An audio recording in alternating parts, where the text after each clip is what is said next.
Well, the chaos at the southern border also allowing a massive amount of illicit drugs to enter the country, leading to a surge in fentanyl seizures across the U.S.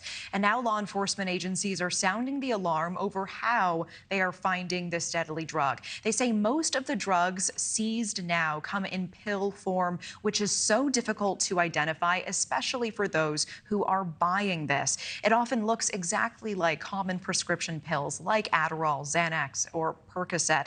Now, law enforcement says that more victims are unknowingly taking this fentanyl and at times dying from an overdose. Joining us now is Tom Quehl, father of Jack, founder of the Jack Quehl Foundation, established in loving memory of Jack, who tragically lost his life to fentanyl poisoning. First, thank you so much for joining us. I cannot imagine what your family has been through, and I appreciate the current work you do as well, you making the time today. Thank you. All right. Thank you, Natasha. I appreciate you having me. Tell us what needs to be done in your eyes to stop these pills from getting into the hands of our teens and our kids. Well, so first of all, when we present, we talk about the dangers of fentanyl. We had to pivot our conversation. We started early in 23 because then 6 out of 10 pills on the street were laced with fentanyl. Now it's 7 out of 10. I'm assuming that it soon will be 8 out of 10. So that conversation needs to be had. But I think the number one goal we need to do is secure our border, because that's where it's coming from. Tell me more about what that actually looks like. What decisive action would you like to see on the border to stem the flow of these drugs into our country? Well, I mean, I'd like to see, we always say we try to stay politically neutral on this, because I don't consider this a red or blue problem. I think it's every American's problem.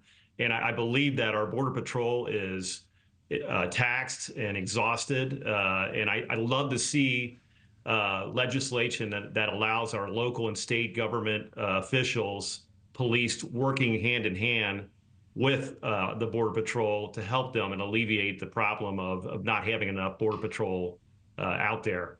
Can you tell me a little bit more about Jack and Jack's story? Because he was not an addict. You say he was not a habitual drug user.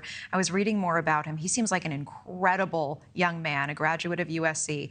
He never intended to take fentanyl that day. Tell me more about what happened and what we all need to take away from his story.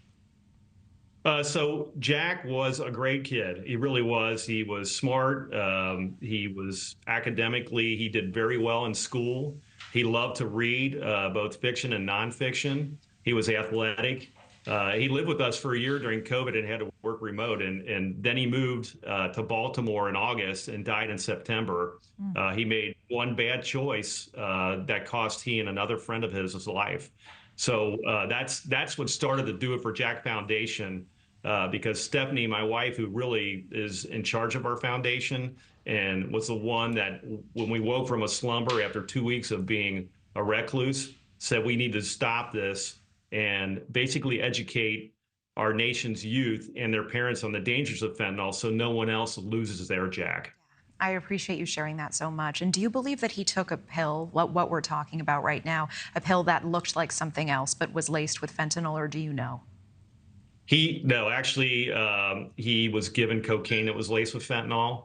But we have another member on our board for Do It for Jack, Mark Murphy. His daughter, Lizzie, died from taking what she thought was a Xanax. Her and a friend were given a fake Xanax that was laced with fentanyl. So we're well versed on that story. And when we present, we had to pivot and talk more about pills, because, fentanyl today is the #1 killer, 18 to 45 in the U.S.